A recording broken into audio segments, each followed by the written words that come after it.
नमस्कार मित्रों, हमारी सनातन संस्कृति में वर्णित है कि 84 लाख योनियां भोगने के बाद फिर मनुष्य जन्म मिलता है। मनुष्य जन्म को बहुत ही दुर्लभ माना गया है। मनुष्य जन्म में व्यक्ति कई प्रकार के कर्म करता है और उन किए हुए कर्मों का फल मनुष्य को भोगना ही पड़ता है।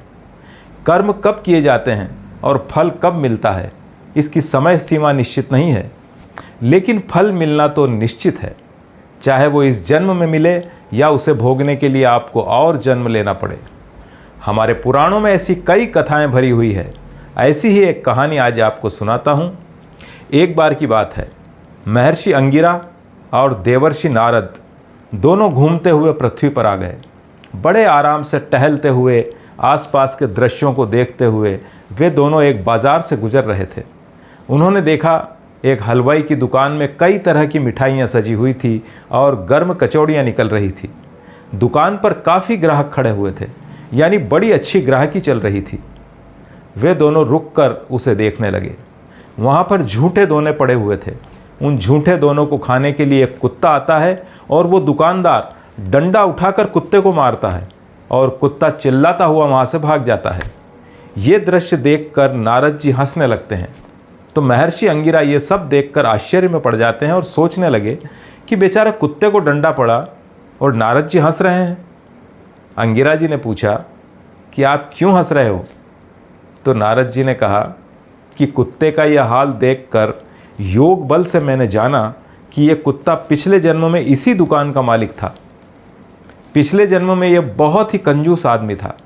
इसने कभी किसी को 1 रुपये का भी दान नहीं दिया, बल्कि किसी लाचार को देखकर भी उसे डांट कर भगा दिया करता था। और आज उसी दुकान पर अपने ही बेटे के हाथों से डंडा खाकर ये चिल्लाता हुआ भाग रहा है। यह देखकर मुझे हंसी आ गई। जब इसके पास में मनुष्य शरीर था, रुपया पैसा था, सब कुछ था, तब इसका व्यवहार इतना कठोर था। ये बहुत अच्छे काम कर सकता था, दान धर्म कर सकता था, भूखों को खाना खिला सकता था, ज़रूरतमंदों की ज़रूरत पूरी कर सकता था, लेकिन इसने उल्टा ज़रूरतमंदों को कुछ देना तो दूर रहा, उन्हें झिड़क कर अपमानित करके भगाया था। और आज ये उसी का फल भोग रहा है। मित्रों, इसी तरह जब हम दुनियादारी को गौर से देखते हैं तो ऐसे दृश्य देखने को मिल जाते हैं। और पौराणिक कथाओं के अनुसार पिछले जन्मों के कर्म और उनके फल सब सत्य प्रतीत होते हैं। प्रत्येक घटना के पीछे मनुष्य के ही कर्म, संस्कार या प्रारब्ध होता है। ऐसा कहा जाता है कि मनुष्य कर्म करने में स्वतंत्र है और फल भोगने में परतंत्र है।